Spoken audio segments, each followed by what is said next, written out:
Thanks, Brian. The summer not only brings us hot and humid weather, it's also peak season for wildfires, thunderstorms, and flash floods. Last year, insured damage from severe weather in Canada hit a record $8.5 billion. So now's the perfect time to review your home insurance to ensure that you have the right coverage. Nainesh Kotak is from Kotak Law and joins us with more. Good morning. Good morning. Thanks for having me. Let's talk about home insurance and natural disasters in place. What should homeowners be looking for when they're looking at their policy? Right, so we have to look at the most common types of damages. One would be water damage and the second is fire. So we should check our policies for this. When it comes to water damage, there's really three types of coverage. One is the basic, everybody has that. So let's say it's internal, your pipes burst, your bathtub overflows, fridge leaks, whatever it might be. Automatic, that's always the coverage.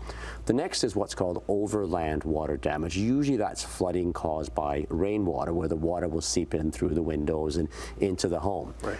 And the third one is the sewer backup, which is obviously very messy. So those last two, overland and sewer backup, these are optional to add to your home insurance. Most brokers would suggest that you do add them, but make sure you certainly do that. Now, when it comes to fire, we all have fire insurance as part of our homes. But when we have the wildfire situations, it gets a little tricky. So what will happen is insurance companies will renew your policy, even if you're in the midst of a wildfire situation and your policy is renewed.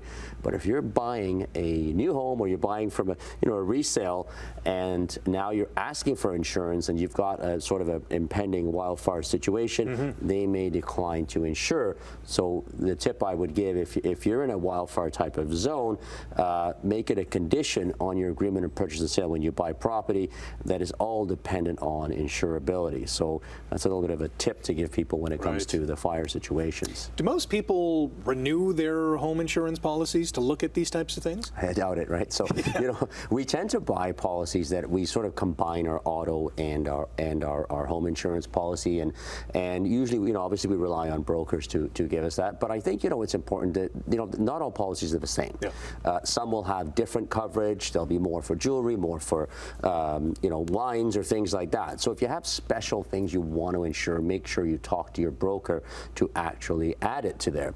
And important in terms of when, let's say there's a claim. So the process is this: let's say there's been a fire or there's been some sort of water damage. You contact your insurer. They'll send somebody out to do some remedial work if necessary to prevent mold, and they'll give you a proof of loss claim. And there you have to list the items that you say you want to claim for. And it's important to be truthful. It's a sworn or attested document. So keep receipts if you can. I know sometimes we don't keep receipts a lot, but maybe in your credit card, for your purchases, for your personal belongings. The other thing is take movies or pictures of your personal belongings even before something like this happens, because you might not have a receipt, but if you have the movie of it, the picture of it, and likely you'll get covered for that, right? So what's the difference between cash value and replacement value? Right. So again, a very good question. So the cash value, and that is really, we talk about personal belongings here, would be okay. So what did you pay for your item minus the depreciation over time? It's not worth as much, so you're not going to get that full replacement, just what it was worth sort of at the time the damage happened. The replacement, even if that maybe cost more money to buy that same product, you'll get that full replacement. So it's good to ask the broker to look at that and say, look, if I can get replacement value and not cash in the circumstances. Yeah. We got 1 minute left. With back to the wildfires, because they're becoming more prevalent. We're seeing the damage, upwards of $8.5 million last year on insured damage, not just from wildfires, but is it going to be more difficult, or is it going to be more scrutiny in terms of home insurance policies? Look, I think down the road, insurance is about profit, right? They want to, they underwrite, they need to make their profit, they are beholden to their shareholders. There may come a point in time where it becomes not profitable to insure homes in wildfire areas where there's a good likelihood of being burned down or smoke damage.